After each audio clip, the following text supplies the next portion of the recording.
Harry Potter and the Sorcerer's Stone by J.K. Rowling. The Forbidden Forest. Continuation. Harry was halfway towards before he remembered that he'd promised himself about not meddling. All the same, he'd been grabbled 12 Sorcerer's Stones that Snape had just left the room, and from that, Harry had just heard Snape would be walking with a new spring in his step. Quirrell seemed to get given it at last. Harry went back to the library, where Hermione was testing Ron on astronomy. Harry told them what he'd learned. "Snape's done it then," said Ron. "If Quirrell's told him not to break this anti-dark force spell." They're still fluffy though," said Hermione. "Maybe Snape's found out how to get past him without asking Hagrid," said Ron, looking up at the thousands of books surrounding them. "I bet there's a book somewhere in here telling you how to get past a giant three-headed dog. So what do we do, Harry?" The light of adventure was kindling again in Ron's eyes, but Hermione answered before Harry could. "Go to Dumbledore. That's what we should have done ages ago. If we try anything ourselves, we'll be thrown out for sure." "But we've got no proof," said Harry. "Quirrell's too scared to back up." Snape's only got to say he doesn't know how the troll got into a Halloween, and that he was nowhere near the third floor. Who do you think they believe, him or us? I'm not exactly a secret we hate him. Dumbledore will think we'll made it up to get him sacked.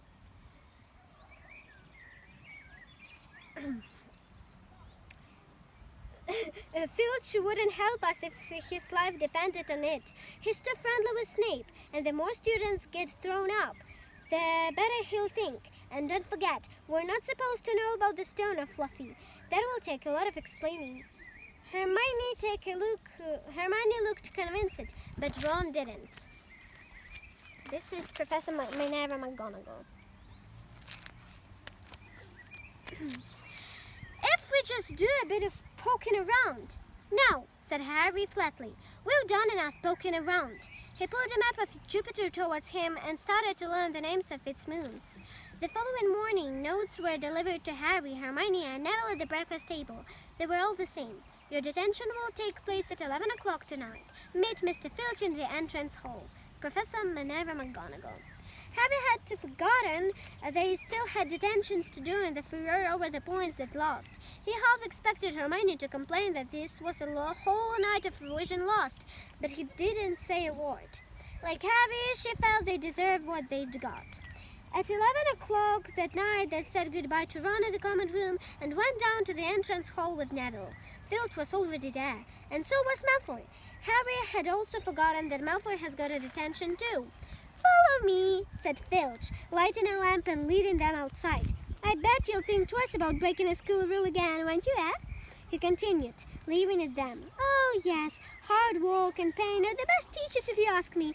It's just a pity they let the old punishments die out. Hang you by your wrists from the ceiling of a few days. I've got the chains still in my office. Keep 'em well oiled in case they ever need it. Right off we go, and don't think of running off. Now, I'll be worse for you if you do." They marched off across the dark grounds. Neville kept sniffing. Harry wondered what their punishment was going to be. It must be something really horrible, or Filch wouldn't be sounding so delighted. The moon was bright, but clouds cutting across it kept throwing them into darkness. Ahead, Harry could see the lights, the windows of Hagrid's hut. Then they heard a distant shout. "Is that you, Filch? Hurry up! I want to get started." Harry's heart rose. If they were going to be working with Hagrid, it wouldn't be so bad. His relief must have showed in his face, because Filch said, "I suppose you think you'll be enjoying yourself with that oath? Well, think again, boy. It's into the forest you're going, and I'm much mistaken if you all come out in one piece."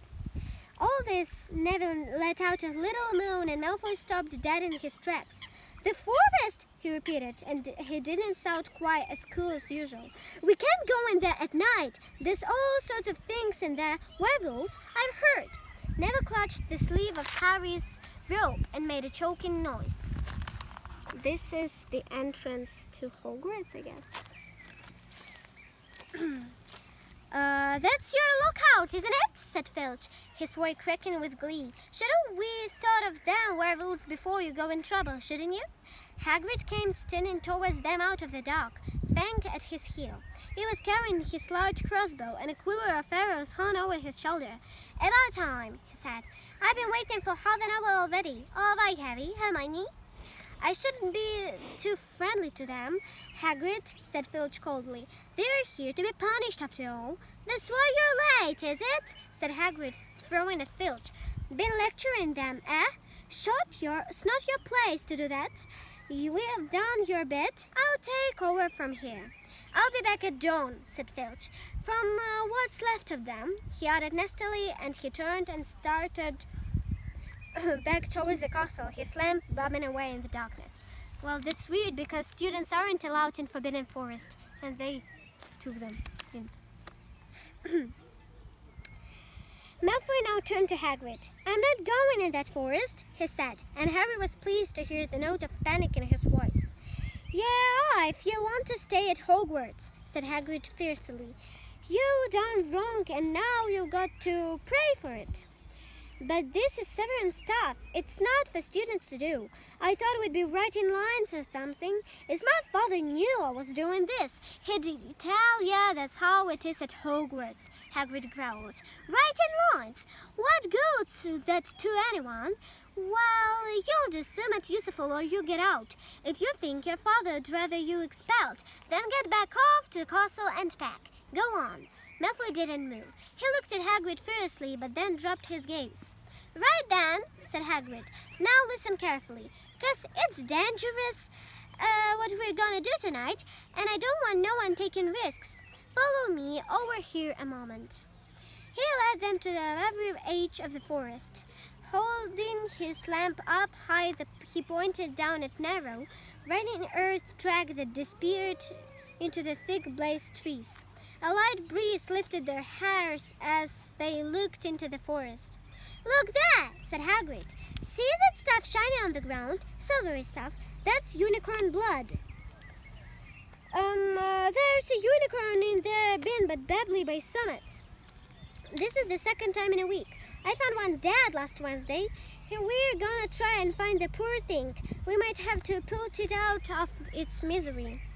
And what if forever heard the unicorn finds our first, said Malfoy, unable to keep the fear out of his voice. There's nothing that lives in the forest that will hurt you if you're with me or Fang, said Hagrid. And keep to tell the path. Right, now we're gonna split into two parties and follow the trail in different directions. There's blood all over the place. Must have... Well, this is the Forbidden Forest and the unicorn.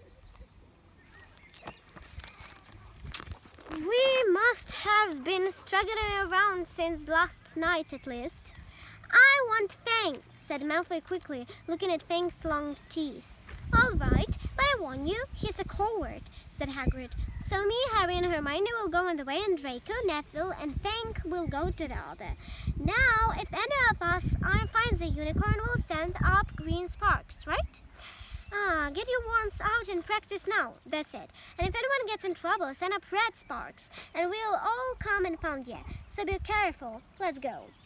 The forest was black and silent. A little way into it reached a fork in the earth path, and Harry, Hermione, and Hagrid took the left path, while Malfoy, Neville, and Fang took the right. They walked in silence, their eyes on the ground. Every now and then a ray of moonlight through the branches about lit a spot of silver-blue blood on the fallen leaves. Harry saw that Hagrid looked very worried. Could a werewolf be killing the unicorns? Harry asked. No, fast enough, said Hagrid. It's not easy to catch a unicorn. They're powerful magic creatures. I never knew one to be hurt before. They walked past a mossy tree stump. Harry could hear running water. There must be a stream somewhere close by. There were still spots of unicorn blood here and there along the winding path. You're all right, Hermione, Harry whispered. Don't worry. I can have gone far if this badly hurt. Then we'll be able to... Get behind the tree! Hagrid seized Harry and Hermione and hoisted them off the path behind a towering oak. He pulled out an arrow and fitted it into his crossbow, raising it, ready for fire. The three of them listened. Something was slithering over the dead leaves nearby. It sounded like a cloak trailing along the ground. Harry was squinting up the dark path, but after a few seconds the sound faded away. "I knew it," he murmured. "That's a summit in here that shouldn't be." "A werewolf?" Harry suggested. "There wasn't no werewolf, and it wasn't no unicorn either," said Hagrid grimly. "Right, follow me, but careful now." They walked more slowly, ears straining for the faintest sound. Suddenly, in a clearing ahead, something definitely moved. "Who's that?" Hagrid called. "Show yourself, I'm armed." And into a clearing came, was it a man or a horse? To the waist a man, a red hair and beard, but below was a horse gleaming chest body with a long reddish tail. Harry and Hermione's jaws dropped. "Oh, it's you, Ronan," said Hagrid in relief. "How are ya?" He walked towards and shook the Centaur's hand. "Good evening to you, Hagrid," said Ronan. He had a deep, sorrowful voice. "Were you going to shoot me?"